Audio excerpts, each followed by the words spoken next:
we're on. Okay, great. All right, everyone, welcome to our second episode. I guess we'll call it an episode of our Young Artist series. That's pretty much in lieu of the annual LOK event, performance event. And what we've been doing every week is we've been talking to artists. Last week we had Riggio and Peace, both musicians. One's a rapper, one's a singer, and just talked to them a little bit about their journeys, their experience. This week, we're very excited to have the Director of Education at the Lebesnick Center for the Arts, Hannah. Hannah, thank you so much for being with us. Oh, it's a pleasure. We have 5 of her students here as well. All of them are visual artists. They're a part of the Teen Artist Council. And so just to get started, let's have each one of you introduce yourselves. Tell us your age and just a little brief history about who you are. Eve, we'll start with you. So if you want to just go ahead and jump on in. Yeah, I'm Eve Senderhoff. I grew up in the area. I grew up with a father that's a musician and a mother that's an artist, so I got some influence there, definitely.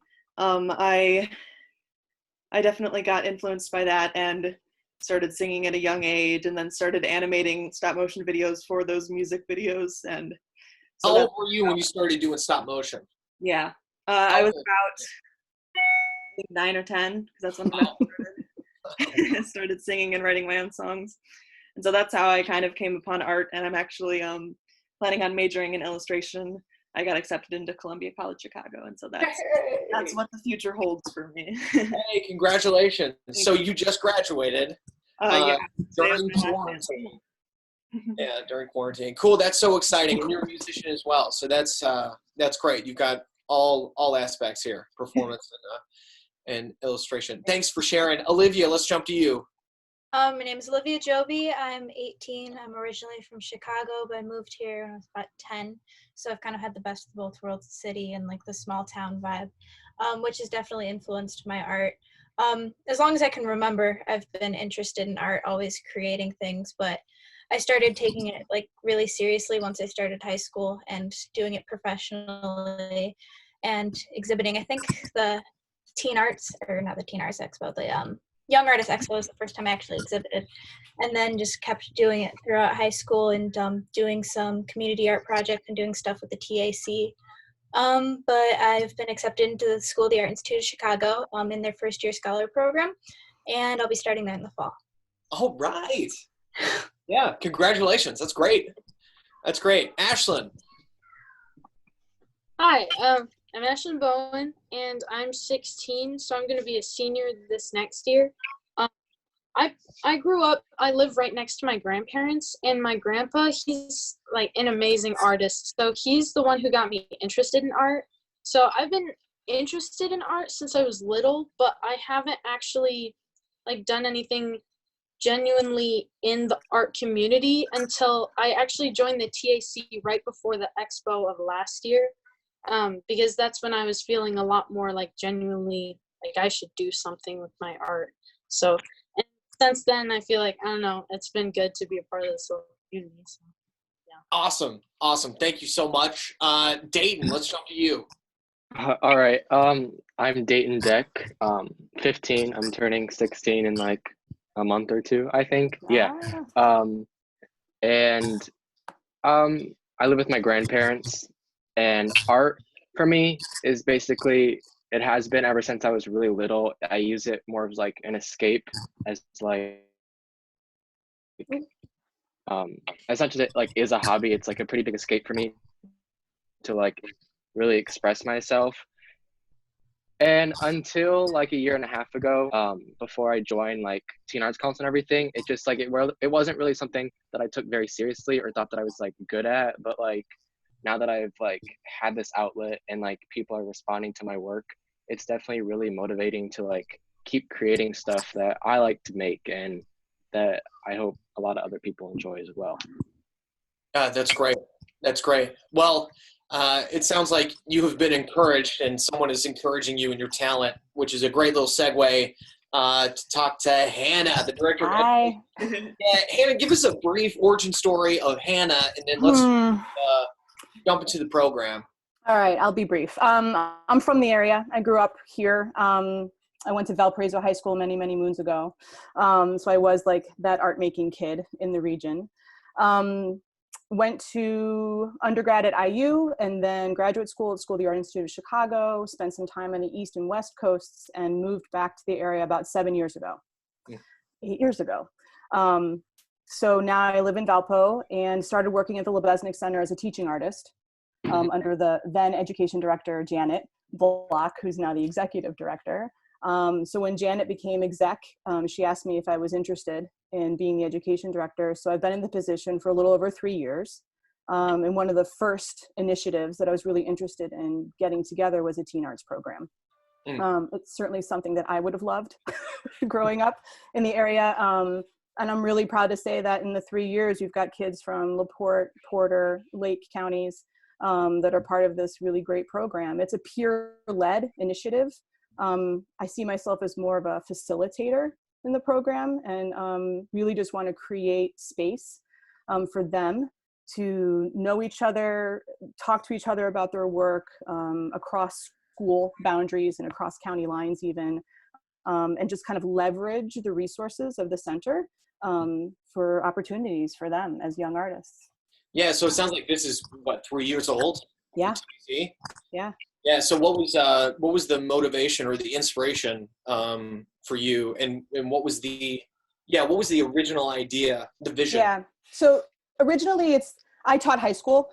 I was lucky enough after finishing graduate school to teach at a high school in Chicago that was a visual and performing arts.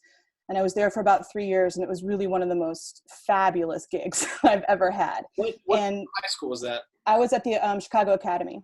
Okay, cool. Yeah, right on Chicago Ave. And I've missed it since then. So I've always worked in arts and cultural and education programs. So selfishly, I choose to spend my time with teenagers if I could, right? Like that would be the thing that I would always want to do.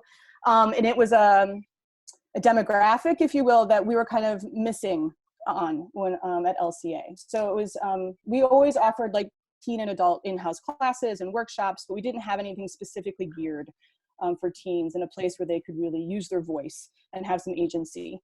And so I really definitely wanted to just start something that took serious young artists and gave them more time outside their school studio practices, you know, to be with each other and to create work. Yeah. So what does that look like? Like, what does that program look like? We meet at least once a month in person under regular circumstances.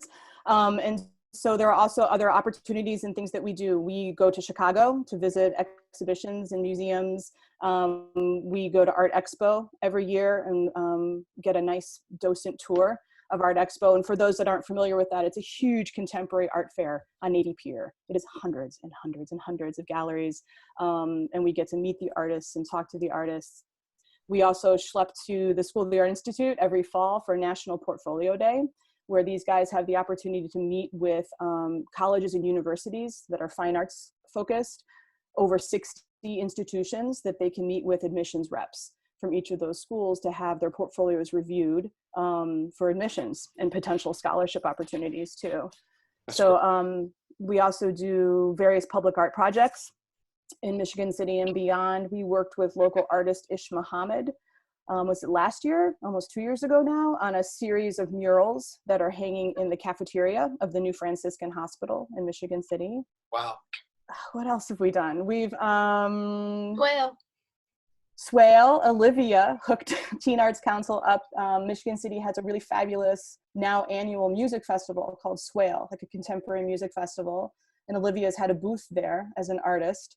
And then she put together a mural project for Teen Arts Council. It was a live art project. So they were all there to work on the mural in real time as part of that. And now that mural hangs in a local business in Michigan City. It's at Fluid Coffee on Franklin Street. Is it still there?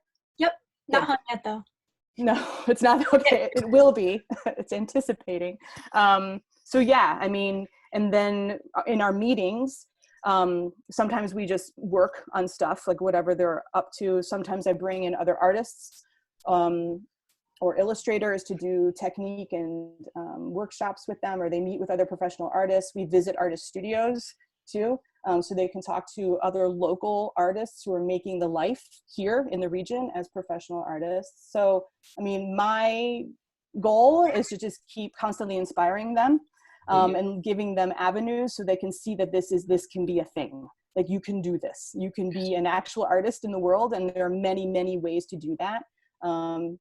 And that is, you know, to kind of let them know that there are paths to make this happen.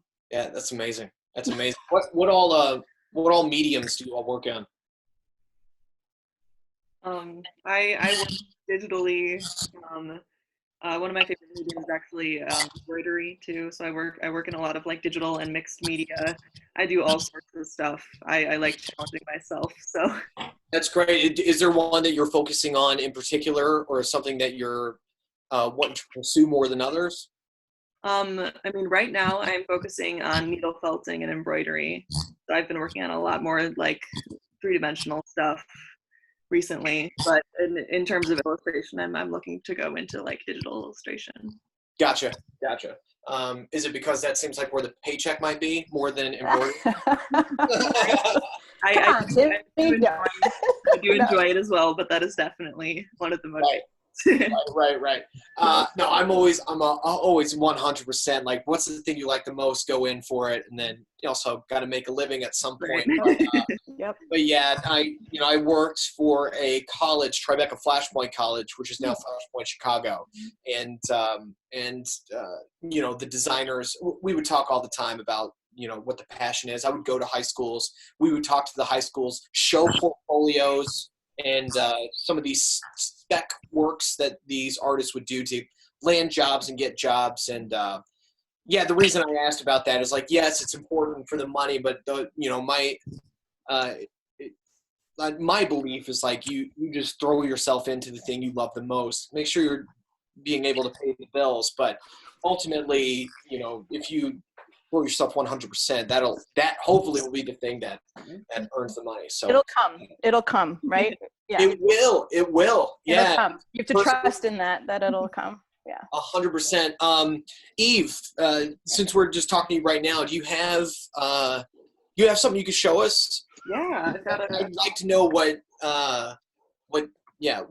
3D or is it? This is here. I'm trying to get it without a glare, but this is one of the digital pieces that I did. The background was actually taken at the Art Institute. It was the the Harry Hugh exhibit, and so I doodled my little character in there and altered it in Photoshop and Illustrator. So that's great. That's one of my favorite pieces. And then here, this is actually one that I recently did in watercolor, and it's kind of quarantine-esque, I guess.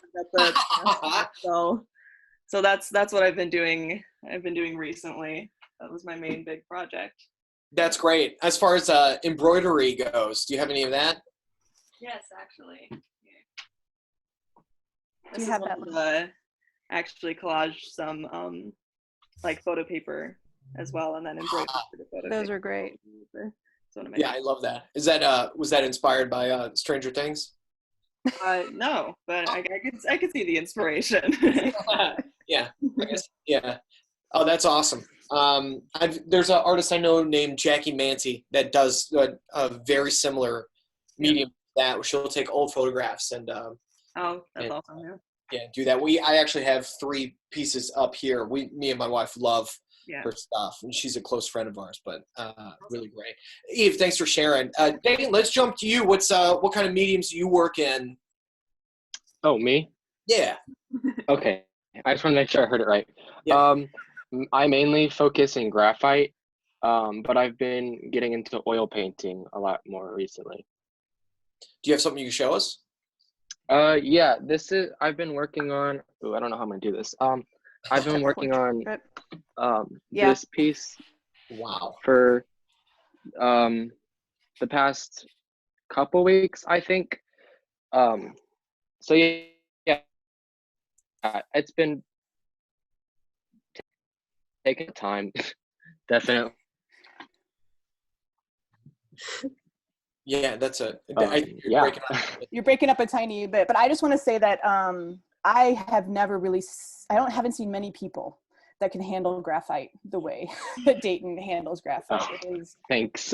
you are like, it's delicious the way that you work with it. And you are Thanks. patient and super intentional about every move you make in those pieces. And they're glorious. Yeah. Thank you. Yeah. Yeah. What you just showed us, I'm not an art critic by any means, but holy crap. Yeah. Yeah, you definitely have a talent. Thank Thanks you. for sharing us that work in progress. Yeah, no problem. So yeah, I do want to ask you another question though, Dayton. You said you just started to dabble with oil painting. Yes. I don't really have like a lot to show That's all right. that progress wise, but I definitely am trying to get more involved Yeah, I just with wanted that because I did do a piece, but it was for Yeah, Yeah. sorry to cut you off. There's a bit of a problem. That's okay. Yeah, no. What is causing you to move into this other medium? I really enjoy like Renaissance and like Baroque art, and it's definitely like a huge inspiration for like a lot of stuff I do. And we recently just went on vacation to Italy, and it was like a really eye-opening trip. And it was like there's just something about it that I just really love, and like oil painting and what you can get from it and how you can express yourself with it is really interesting to me, and I want to get into that more. Yeah. Awesome, cool. I mean, there's nothing like seeing some of the best, some of the best oil paintings in the world, and traveling to different cultures to inspire something within you. Yeah. Yeah. Awesome. Thanks for sharing, Dayton. Olivia, same question. What kind of medium is your favorite? What do you work in? Trying to work in everything. I've been enjoying trying everything out. Done a lot of ceramics, plaster sculptures, oils, acrylics. I don't do too much drawing anymore, but embroidery, and a lot of zine making too lately. All serving the same purpose of the redefinition of femininity. Oh, wow. So the last medium that you just mentioned, what was that? Zine making? Zines. Zines. I'm not familiar with that. I brought some with examples. Oh, fantastic. And I'm just going to say zines, I'll just do a little overview, and Olivia's going to tell you exactly how she uses it. But zines are predominantly self-published materials, right? So it's easily accessible, self-published works that artists and authors and poets can create. And usually these are mass-produced on a home copier or a photocopier. And Lebesnick throws a zine fest every year. We usually have it in April, and it's been postponed till October. Where zinesters from all over the country actually come to the center, and they all have tables, and Teen Arts Council has their own table at the Zine Fest too. So that's amazing. All right, I'm eager to see. Well, over the quarantine, this is like when we first stopped school, so maybe like a month or two ago, I decided to put together a project that was collaborative of a bunch of artists I know, whether they're like painters, visual artists, musicians, poets, whatever. I reached out to a bunch of people and asked them all to write me something or draw something just to respond to how they're feeling about the situation we're in right now. And I compiled them together into the Quarantine, Musings from Confinement, and that I curated together. So it's a bunch of great poems and cool stuff by artist friends of mine. But I also do like more comic-y type things. That's kind of more breaking out of what I regularly do, which is more female-driven feminist ideas. Yeah. So, but the rest are like, I have this one here. This is the car key vigilante. She's a, I don't want to say anti-hero, but she's kind of like the Wolverine with car keys, and she takes back the streets. Other things like that. I'll show you those too for the sake of keeping it clean. I appreciate that. I'm limited on what I can show on this. In this venue, yeah. But I do want to throw out a little bit too, because we're putting up our summer exhibition is called Well Behaved Women, and it celebrates, the 100th anniversary of the women's right to vote, but amongst many other things, right? So, and Olivia is going to have some zines that are actually part of that exhibit at Lebesnick Center too. That's awesome. Yeah. So if That's you want to awesome. come see them in person, you can swing by in July and check them out. I'd love to. Before we move on to Ashlyn, Eve, I saw you hold something up when we're talking about zines. That was my zine that I have here. Mine's more just illustration based, doodling little things. This is the Japanese character for red, so everything's in red and black, but I guess that doesn't count. It was just a bunch of things. Mine. I love it. So zines, like a little magazine, I guess. Yeah, it can pretty much be anything you want. Mm-hmm. Gotcha. Cool. I had another question. I don't remember, so we're just going to jump to Ashlyn. Ashlyn, what kind of mediums do you are you? Well, okay, so I go through phases, but everything I do is two-dimensional. So I haven't really had much experience with working with like clay or anything. So everything I do is on paper or canvases. So I go through painting phases. The red one is an oil painting. It's the first and only oil painting I've ever done. And then that one that one's acrylics, and I have other acrylic paintings downstairs. But I definitely really like to work with really anything that you can use on paper, so like graphite and colored pencils and chalk pastels and oil pastels and all that stuff. So I have a piece. Yeah, show us. Yeah. That one? Yeah. Yeah.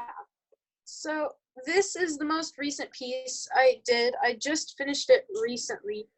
This side is all colored pencil, and this side is all chalk pastel. There's like a little planet, and it's got like paper on it, so it can stick off two-dimensionally. So it's like that, but I haven't put it on there yet. So, and it's just like loaded with symbolism, and it takes a really long time to explain. But pretty much, it's just the main thing about this is to kind of show emphasis on like negative mental setbacks that keep you from improving the way you want to. Wow. So yeah. That's amazing. It's a brave piece. It's good. Well, can Ashlyn point something out in the piece that pull out one of the symbols that is? Do you mind? Just any of them? Yes, any of them. Okay. Well, okay. So, okay. So, okay. So the trees, they have messages on them. So, this one has the word freak scratched into the bark, and that one has a poster that says not good enough, and then this is a sign hanging that says stop wasting time. So they're like really tall, skinny trees, and they're supposed to represent like how imposing those negative thoughts onto yourself can like tower over you, and it's like intimidating. So that's one of them. That's awesome. That's great. Thank you. That's great. Yeah, before we move on to something else, I do want anybody that ends up watching this or is watching now, is there a place where, is there one place, and Hannah, you might know this, where someone can see their artwork and follow them on social media, or is there one place someone can go? I mean, they have their own social media, but through Lebesnick Center, certainly on Facebook and our Instagram, which you can find. We do post a lot of their work and what they're up to, and we brag on them a lot via social media. And this June and through July, we're actually going to have an exhibit at the center that is specifically for Teen Arts Council, because this group right now, some of these are our founding members, right? And, we've got 6 seniors right now, and some of them have been in it for 3 years since it started. And we normally really celebrate them as part of the Young Artist Expo. And we are going to miss that component of it this summer. So we're going to mount an exhibit. And I don't know if it'll be open to the public, before it needs to come down, hopefully in July. But we're going to be broadcasting a lot of the work. They've also produced some videos of them talking about statements or that we'll put out via social media too. But do look for them on their own social media platforms as well. Yeah, I know Kathy is running the tech, and I'll just say this out loud to Kathy and Dot. It'd be great to get all of their handles for wherever you got it. Instagram. Are you all on Instagram? Is Yeah, that They are. because I know Yeah. that's the most visual platform. Yeah. Yeah, if we can get their handle, so we'll get your handle so we can put them out on Facebook and where people are going to watch this. Because I mean that's the best way to It's the follow best way. Yeah. artists. So, and how if somebody's interested in becoming a part of the council? Well, let me clarify. I have a quick clarifying question. When I was told that there was a council, it sounds like these are the leaders of a bigger group, or is the council what everybody in the group is called? It's what everybody in the group is called. It's completely equitable. Yeah. And Across, there's no like committee structures within it. It's, freshmen through seniors, we're all the same. gotcha. So if I'm a high schooler that's interested in joining this, first of all, how do I find out about it if I'm in the area? Yeah. And how can we help you all spread the word in that area? Number two, but what does that look like joining this council? First of all, it's a free program. There are no costs associated with becoming a member of the Teen Arts Council. And I work really, really hard to get other, when we travel to Chicago, I work really hard to get those train fares covered and tickets when we go to the Museum of Contemporary Art or the Art Institute, because we can do that, right? The center can do that and talk to specific donors and people who support the program to kind of leverage those things to provide free access to these programs and opportunities. So really you just need to be a passionate young artist. You can be in Lake County, LaPorte County, Porter County. You need to try to get to the center at least one evening a month for a meeting. Right now, that's not even a barrier because we're meeting weekly via Zoom during this sheltering at home time. So yeah, if anybody's interested right now, you just contact me directly at the Lebesnick Center. And we That's chat great. for a little bit. There's no application process.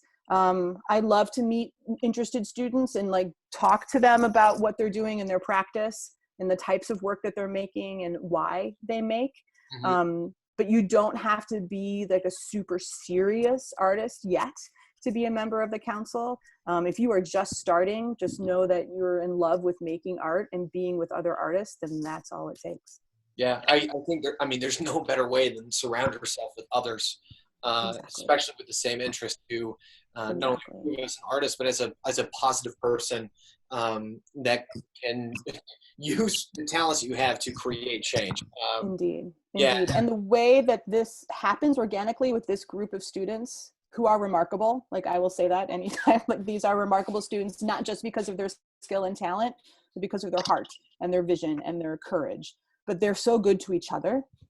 I just kind of stir the pot and then walk away. You know what I mean? Yeah. Because the way that they support each other and talk to each other and give each other feedback, critical, it's good, right?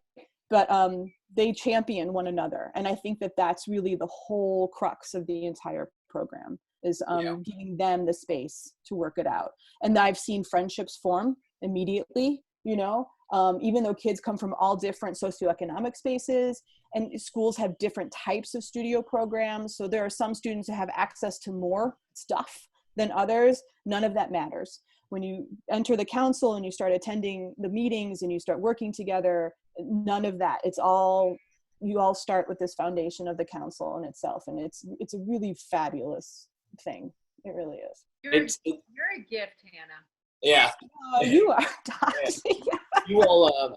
Honestly, God, you're fostering this fellowship amongst all of these young adults. I appreciate that. Wow. I appreciate that. But Yeah, I mean, it's evident. Right. Yeah. From the Zoom call, I can see it. Well, selfishly, it's what I would have wanted. Do you know what I mean? It's when you grow up and you kind of I didn't get that. I missed that part of it. And then if you become through life, you have the opportunity to be in a position to kind of wait and give that back later on, then you just should, right? That's just what you should do. Yeah. Yeah. Yeah. It's following what you want to do. Indeed. Yeah. And so you're not really working. If No. that makes, No, you it find doesn't the feel thing like you work. love to do and go for it. I agree. You are to change ultimately because of the experience or lack of that experience that you had when you were younger. you are the change that you want to see in this world. Well, that's what we try to teach, right? I mean, that's how we parent, and it's how we teach, and it's how we, yeah. I mean, if we're not doing that work, then, you know, what are we doing? But it's through the support of certainly like LOK and Wishing Tree, and, you know, that really supports this Young Artist Expo and these kids in making their work and doing the portfolio work too. It's a village, Dot, you know that. I got a couple more questions about the council. So Sure. You don't really have to apply. You'll have a conversation with you. You can join. It's once a month. Yep. If I'm interested in doing it, I miss a month. Maybe I miss 2 months in a row. Am I out? Nope. No. Nope. Got it. Listen, the amount of extracurriculars that these guys hold, and they're most of them are in honors and AP classes, and so and they have jobs, you know. So sometimes once a month is too much, and I get it, right? So there's no door that closes. I've had one student who came for a little while, and then sincerely, I don't think we saw her for 7 months, and then she walks back in as if it never left. Right? Gotcha. The door is always open. If I see a kid on the street that joined in and was with us for a while but hasn't come back, and I'm like, don't even worry about it. Just come back when you can, you know. The Zoom meetings have been kind of fascinating because we've been doing those much more frequently. And maybe that's something we'll keep beyond this. I don't know, because this is really accessible, right? Because transportation can be an issue too, depending on, you know, what the situation is. And this could be another way to kind of like break down some barriers to access the program. So we'll see. Yeah. It could be in addition, you know. Indeed. Yeah. And so not everyone's working on the same assignments. It seems like everyone is choosing the things that they want to work on and just pretty much encouraging each other and championing each other's efforts. And yeah, we don't have assignments through the program itself. Gotcha. It isn't an instructional program that way. Right. Yeah. So, yeah. And sometimes, like I said, we'll bring in an artist. I'll bring in somebody who will talk about their work and maybe run them through like a technique workshop. But even then the subject matter is their work, their voice, you know, how they want to approach it. Yeah. Right. Well, let's jump into the portfolio preparation. What does that look like? What's the goal there? And yeah. There's a couple layers of this, right? So when we do the Young Artist Expo every year, whether you're a Teen Arts Council member, and you don't need to be a Teen Arts Council member to participate in the Young Artist Expo, right? Because that's ages 5 through up. I mean, we've got kindergartners and middle school and elementary school kids that participate that. So when they come and they want to participate in the exhibit, they meet with me, whether they're 6 years old or 16 years old, and we go through a small portfolio review with that kid, just the kid and I. And it's not about criticizing the work. It's about giving that kid the opportunity to really talk about what they're making and why they're making it, right? Mm-hmm. And to treat them like an artist, because that's the whole point, right? So I want to hear why they're making certain decisions in the work, or what their favorite thing is to draw, and we just have a conversation about the pieces, about the media that they're using, and we have a conversation about titles, because certainly younger artists don't consider titling their work, and what a title could bring to that work, what it can add, right? And then we talk about prices. If a young artist is interested in pricing their work, and that's a whole crazy conversation that little ones, you know, like really young artists have never considered. So that's part of the process for the Young Artist Expo. And these guys go through that. It's much more collaborative with them. You know, they decide predominantly what work they want to exhibit in those shows. But when you get to Teen Arts Council, and if you're considering secondary, right? If you're considering college or university as an artist, you have to submit a portfolio, a body of work, right? And these guys can talk to you more about that. Olivia's gone through it just this round, and Eve's gone through it, and they both definitely showed their portfolios for National Portfolio Day. So they could probably talk to you more about what it looks like to put that together, because that's an extensive process. Great. Let's jump to Eve. Eve, let's talk about your portfolio and what you learned through it, and putting it together, and what it got you. So definitely doing National Portfolio Day. I did that twice, 2 years in a row, and it was definitely very helpful, because I like, first off, I came in and I was like, here's this thing I can do, and this and this and this. And I had so much variety because I experiment with so many different mediums. And like, I got some positive feedback on the individual works, but they were like, this is confusing. What do you want to do? You have this 3D thing, you have this 2D thing, you have this digital thing. Like, you need to streamline. And so that's really when that was during my first portfolio review. And that's really when I started kind of nurturing my style. And that's where I came with the bright colors and the like very illustrative style that I'm trying to put out. I frequently like compare it to like children's book art, and because that's the profession I would love to go into.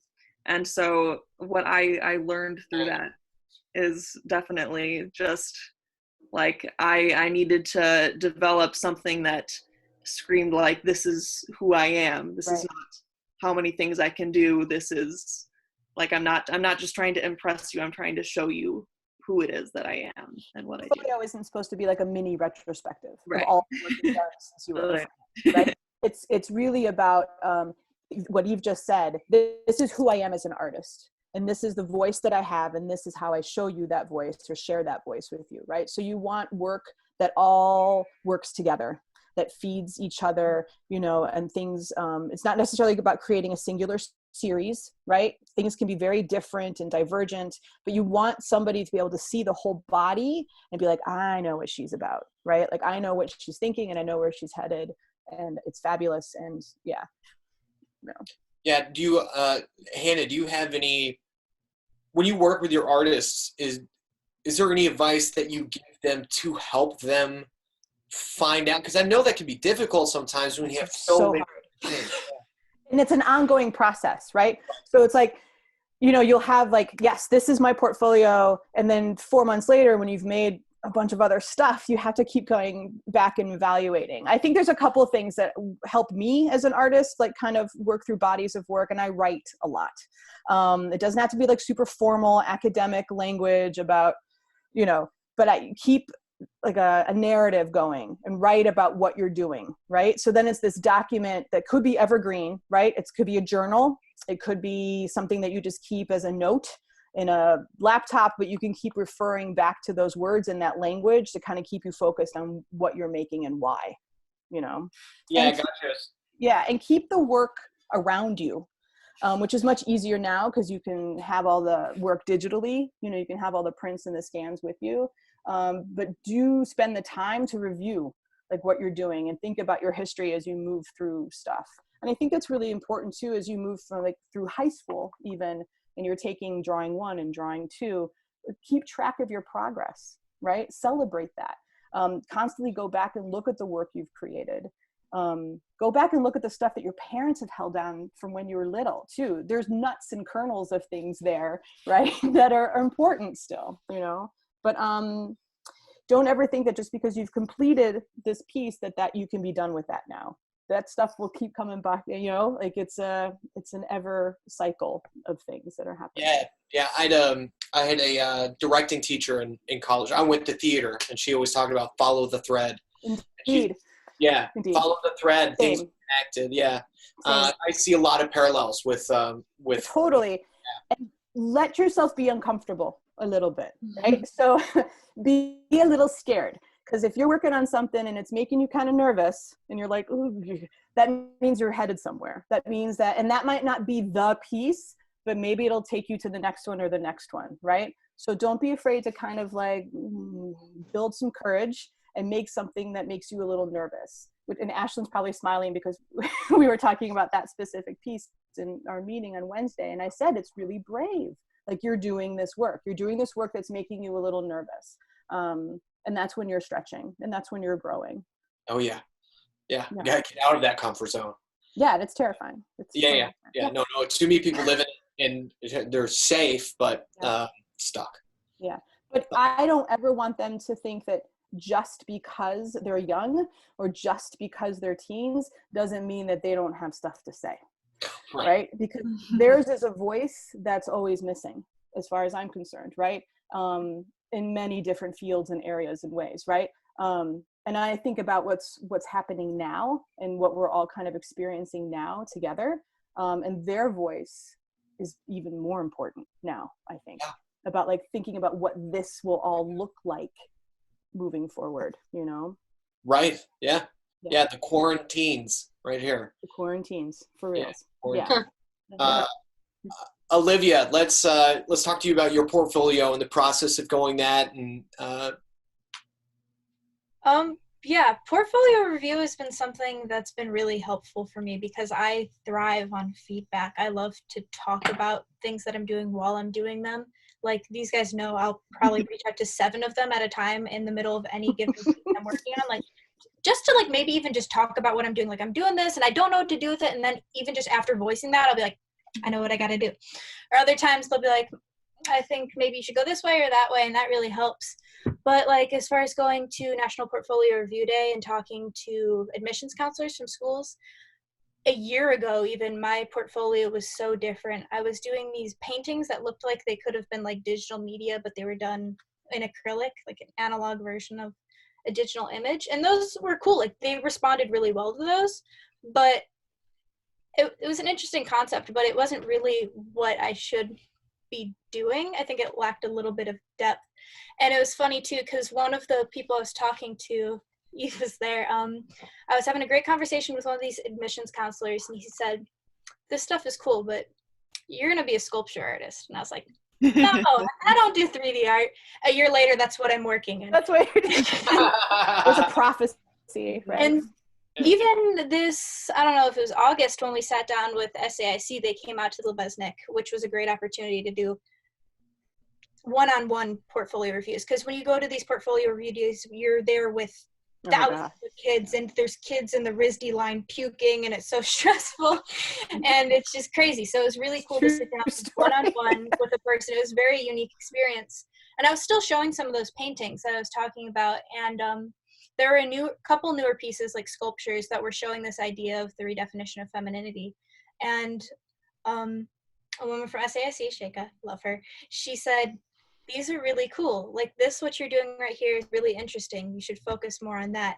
And once I had somebody like that to tell me like this, because I don't want to say they're vulgar, but like some people think that my content's a little bit more irreverent, and that's made me stray from those ideas a little bit.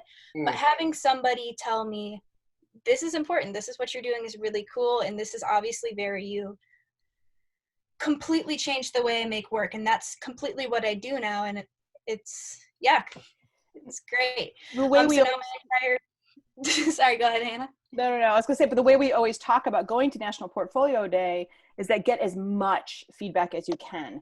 Stand in lines for schools that you have no interest in. Don't worry about it. Like hit your good, your choice schools, but just get as much opinions, as many opinions as you possibly can, and get what you need out of it, right? Like make sure that you're asking them questions too about how they're seeing these things, because you can direct that, you can own that. Yeah. Hearing that from another person completely changed the way I make work. I feel like I'm making work that is really, I found my voice, and I know exactly what I'm doing, and everything's a lot more intentional now. And yeah, I feel like I have something more to build on. I'm really excited to start studying that in school and focus on these concepts and focus on the way I can carry them out through different mediums. Yeah, Olivia, I gotta say, I see a passion and a confidence pouring out of you, like something clicked in that moment. And so it's really exciting, and I'm excited to see what you do moving forward, and the journey that happens. Same with all of you. But it is so important to have somebody to say something like that to us, especially when it's not mainstream or widespread. For example, my dad talks to me all the time about how I need to keep my comedy clean because it will just reach so many more people.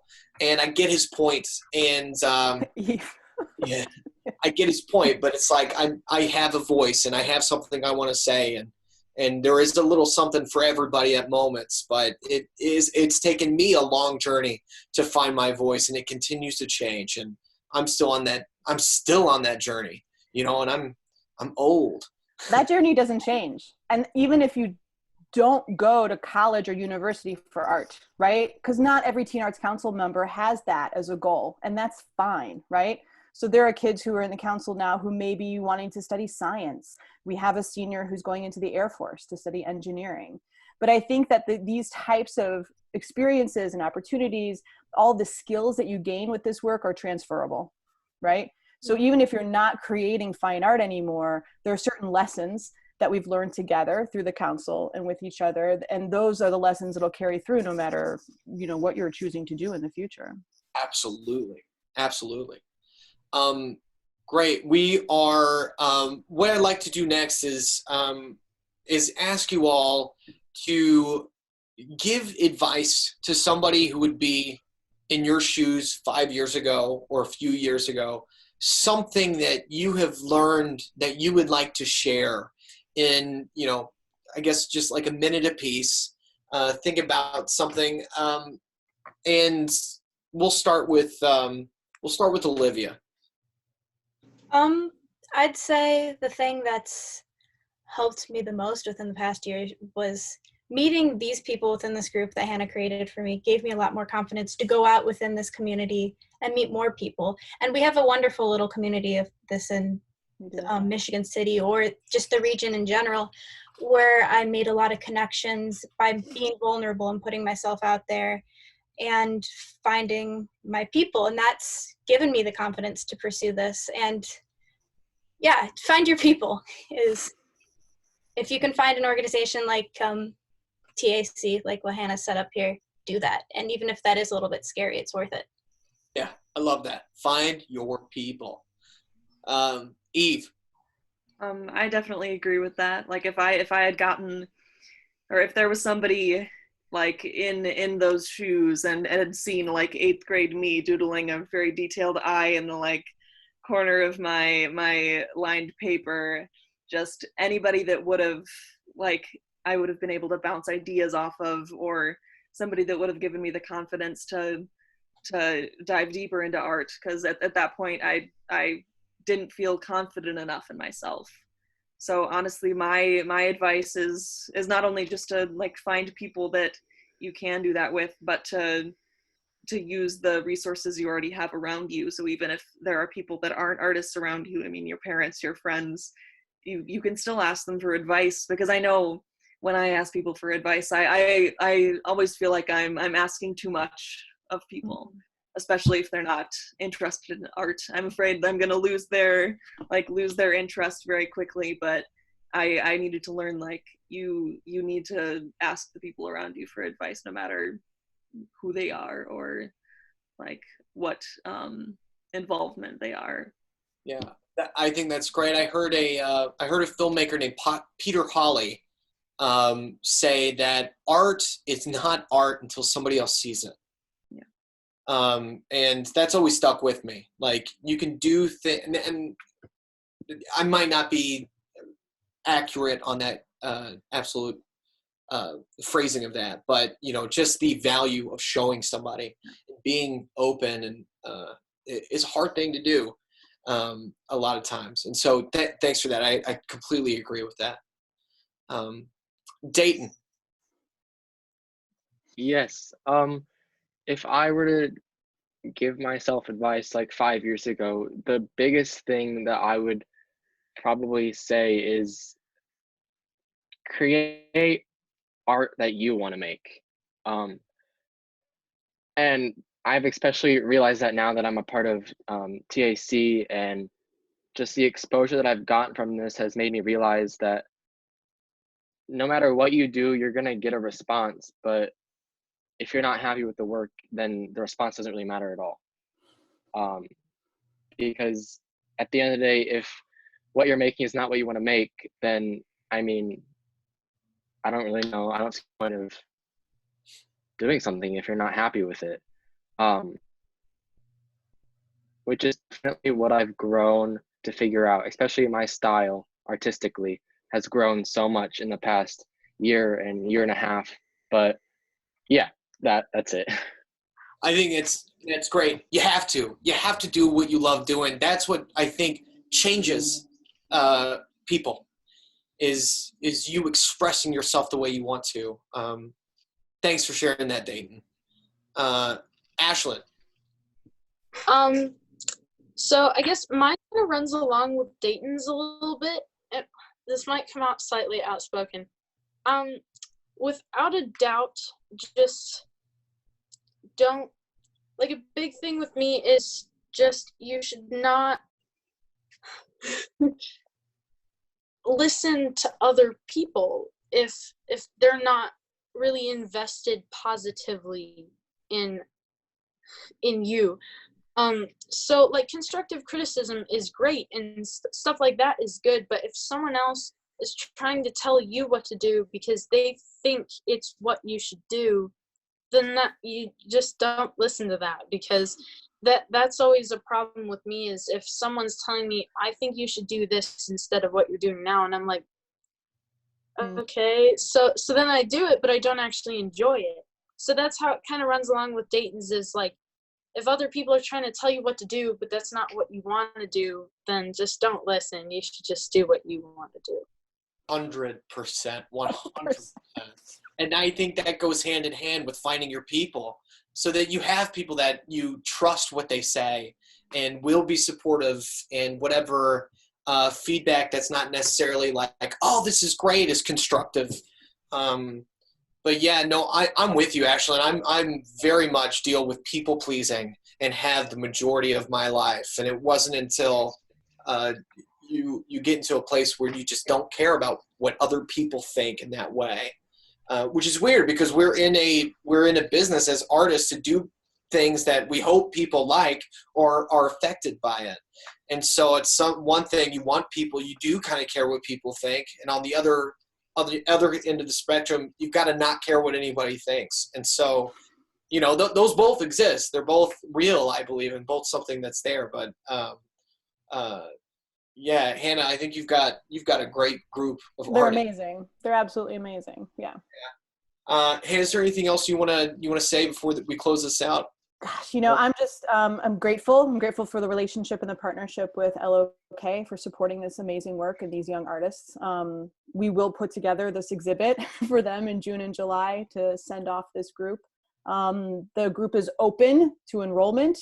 We had an open house event at LCA in February that was really successful and had like 16 kids express interest, and we haven't been able to gather in person. So I'm super looking forward to the time when we can all do that and be together. But if anybody's interested in joining these amazing artists, just reach out to me at the Lebesnick Center for the Arts. Awesome. I just sent you all something in the chat. Will you put down your handles so we can have those and Sure. send that out, and so I can follow you as well? Yeah. Excellent. I'm going to hand this over real quick to Dot. Dot is the founder of LOK. And Dot, I'm going to hand it over to you. If there's anything you want to say about, if there's anything else you'd like to say before we close out. I'm just so emotional. I love you. I mean, you all are just, put all the art aside, you're uberly talented. You are really intentional, soulful beings that have a voice that people are listening. People are listening.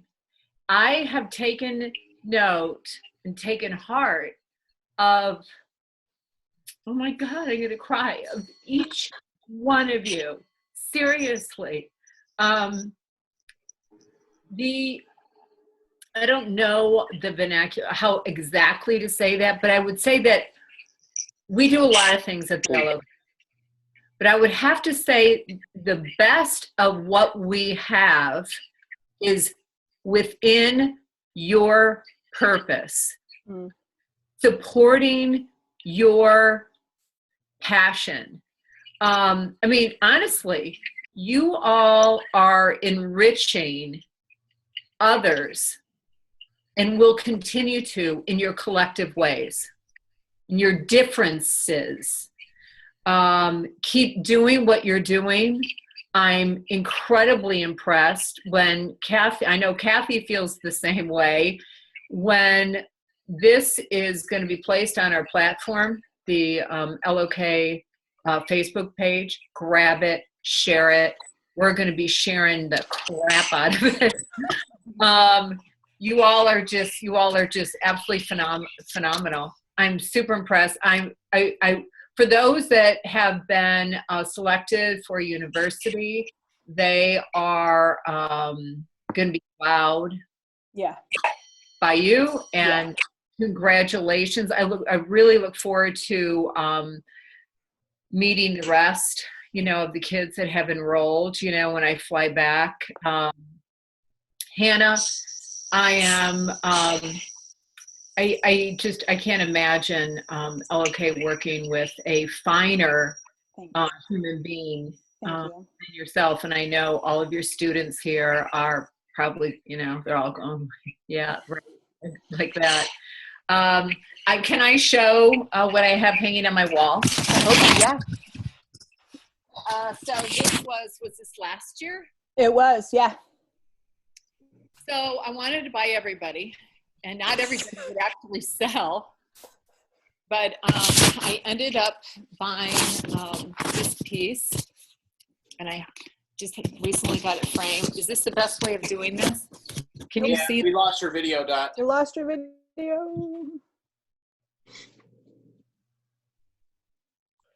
Uh-oh. Well, this is Kathy. I can give you the audio of what she would be showing. Oh, there she is.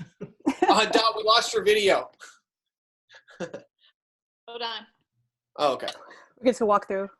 Yeah, as she's getting to it, just let me thank you all so much, Hannah, Ashlyn, Olivia, Dayton, and E. Thank you so much for taking time to do this with us. Kathy, running all the tech and setting this up, thank you so much for that. Dot, thank you as well. We did not see what you showed us because your camera went out right when you're— There it is. There it is. Okay. Dayton, do you remember that? Yeah, of course. Yeah. Yeah. Dot makes noise so you get big on it. Do you see it? Yeah, you can see it. Yeah. Oh, yeah. That's just crazy. It's crazy. Standing there. That's just one of them. I have another one too. He was just standing there with his grandmother, Dayton. You remember that when I met you? In the very humble just very unassuming, doesn't even realize at that point the talent. When people see that, they go, you guys are awesome. You all are just amazing. It's been a pleasure. This has been such a value hour. It's amazing. Yeah. You all, every single one of you are absolutely incredible. Incredible. I'm impressed. They are. Yeah, they are. They are. But lifted us so much. Yeah. Cool. Well, that's going to conclude episode number 2 of the Young Artist Series. Thanks again for being here. You all did a great job. Hannah, see, that wasn't that bad. It was great. It was great. Well, they're brilliant, so it's all good. It's all good. Yeah, well, so are you. Don't sell yourself short. Well, thanks. You guys tune in to next week. I think each and every single one of you, just as you have inspired and planted seeds in when people hear this, as well as, in our hearts, tune in next Friday, 2 Central, and you guys will really enjoy listening to Ronaldo this. Oh, yeah. Yeah, we got Ronaldo. Absolutely. And then the week after that, we got Nikki. She's a graphic designer and an illustrator here in Chicago. Incredibly talented. But yeah. Olivia, Eve, Dayton, Ashlyn, thanks for being here. Thank you. Thanks for your time. All right. See you all. See you next week at 2. Bye, guys. Bye.